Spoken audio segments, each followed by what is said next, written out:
G'day folks, and welcome to the setup for this grand Waterloo scenario from Kevin Zucker's Napoleon's Last Battles. If this looks a little different to the version you have, it's because it's version 2 from 1998. This is published by Decision Games. It's seen many different versions over the years. Decision Games, in fact, recently published a deluxe version of this. I don't know how different that looks or if there are any changes in the rules, but this is my copy that I've had for a while. I have played it before. In fact, I've played the full campaign before.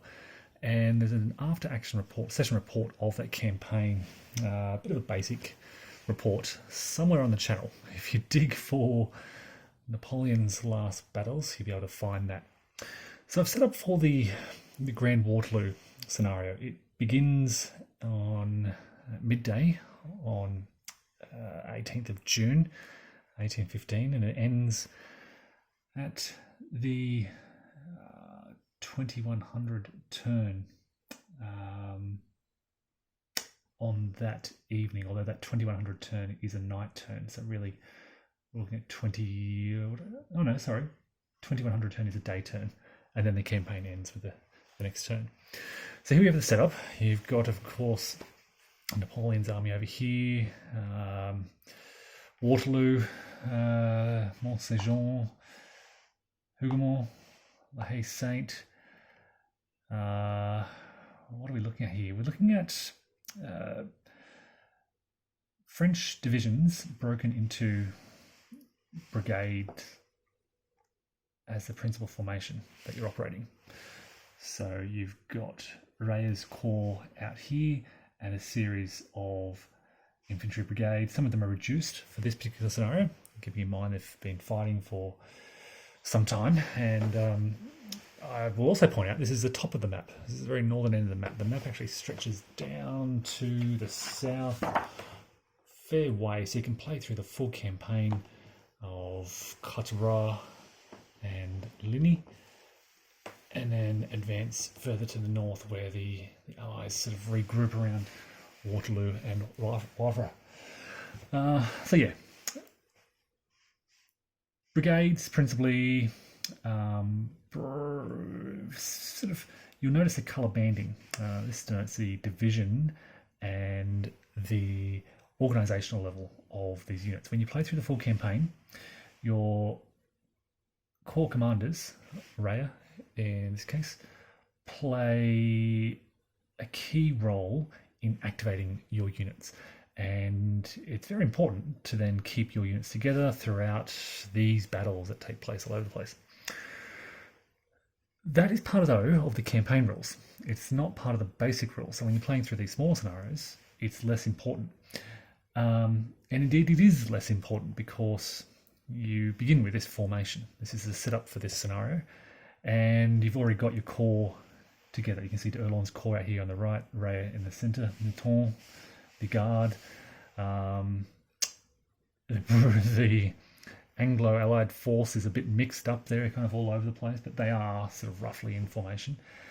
So you don't need to use these organisation rules. You don't need to indeed use the leaders really at all in these smaller scenarios. And it's quite interesting because the scenario-specific rules tell you that such and such a commander, I think what do they say, Bülow is a semi-commander, he can only provide command control, which is interesting because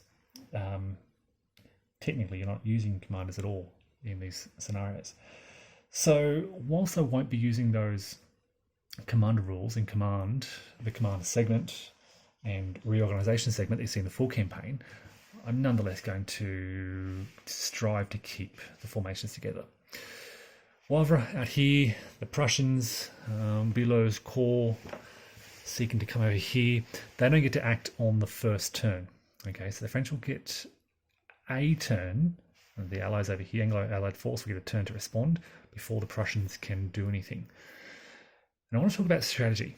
And I've been thinking about this. These, you'll notice Hougoumont, La Haye-Saint, they are chateaus, and they are very, very, very difficult to crack. The best odds you can get on these is 4-1.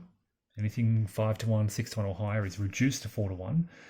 The Allies can only have one unit stacking in those chateaus, but they start with very strong units. Defense of 6, a defense of 5, and at the best odds on 4-1. I will also point out the other key rule here is they ignore defense retreat results, DR results. And on the 4-1 column, there are 4 of those out of 6. On the 3-1 column, there are 5 out of 6. On the 2-1 column, there are 4 out of 6 and 2 attacker retreats. So you really need to, the French, to attack Hougoumont, to attack La Haye Sainte, they're going to have to get up to 4-1 odds somehow, and then hope for that 1 in 3 chance where they get a DE or exchange result. Even then, if they cause a DE, defender eliminated, or an exchange, defender eliminated, attacker suffers a lot of losses as well, they can't advance into the chateau. The French cannot advance. Normally they can advance if you force a retreat or elimination, you can advance with the hex. Chateaus are the exception to that rule. You have to leave the space vacated, which means that the Allies can simply march back in on their turn. Because of the horrific nature of these chateaus, I want to try something different. I want to try to shift Erlon's corps out around to the right here and focus attention on kind of this terrain out through here. This is kind of clear terrain. Try and swing around the right flank, the relatively weak right flank of this Allied army. Send Reyer's corps around to the left here through this sort of, this is a crest. It's going to be difficult for their artillery, but basically avoiding Hougoumont. We'll get Mouton and the guards to hold the centre as much as possible, and we'll get Melot to shift around to the right as well. So it's basically kind of a double envelopment in effect. I want to ignore this Anglo-Allied centre and try and shift around. Now, once you enter the enemy zone of control, you are locked in. You cannot leave an enemy zone of control unless you retreat or, of course, are eliminated. So once this sort of battle, once these lines meet, they are locked in until someone is destroyed. And I'm hoping the French plan is to get Mouton to try to hold that centre, try and spread out a bit, and if the Allies push down towards Maison du Roi, then he can hold that centre. The guards, I'll keep in reserve and we'll see what happens. Over in the Wavre, the Grouchy's force is on the march, and I would like to cross the Dial River.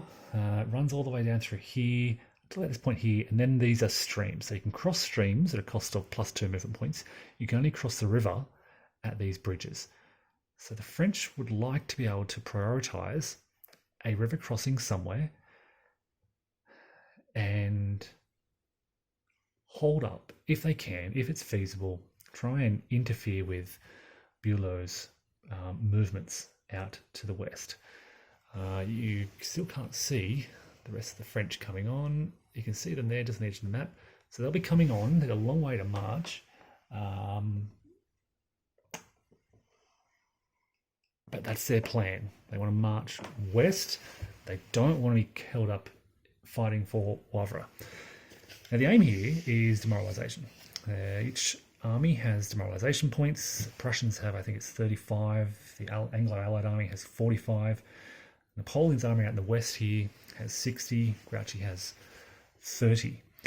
And this is modified based on various circumstances. So if Wavre falls, the Prussians are reduced to 25, so they'll easily demoralize. But my aim here is not to demoralize the Prussians. My aim here, I'm going to focus my energy on this Anglo-Allied army out here in the west.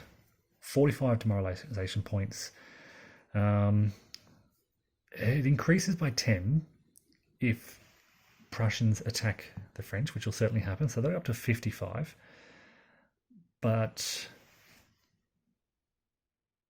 yeah, that's going to be the focus of the French efforts. This plan out here, this double envelopment, ignoring the two chateaux. Yeah, I'm curious to see how this goes. So basically, once combat starts, once movement begins, as I said, sticky zones of control, you move in, you are locked in, you bring as many factors as you can. Stacking is 2 units per hex, regardless of their type or size. Most of these are brigades, infantry brigades, and the cavalry units. You calculate odds and roll the die and consult the CRT up here. So yeah, it's a fairly straightforward game. It's an easy game to learn. It is a very, very good introductory Napoleonic brigade level operational game. You have these scenarios which present the sort of battle setting for Waterloo on the morning of the 18th. And then you have the full campaign, which runs for several days. So yeah, a lot of good options here. The full campaign rules are quite interesting. There's sort of reorganization of reduced units. There are reinforcement schedules. I mentioned the command segment and activation of units, and it becomes very interesting. But I just thought I'd really focus, because when I played through that campaign, you kind of do get to Waterloo, you kind of do get to Waterloo. The forces push to the north, but it becomes a kind of chaotic shambles in a sense. This is actually close to the historical disposition of forces on the morning of the 18th of June. So I'm keen to see how this plays out. It's just starting on this day, starting at midday. So stay tuned, folks. I will be doing some reports on this, and I'll show you how it all plays through, and yeah, we'll see if Napoleon can win at Waterloo.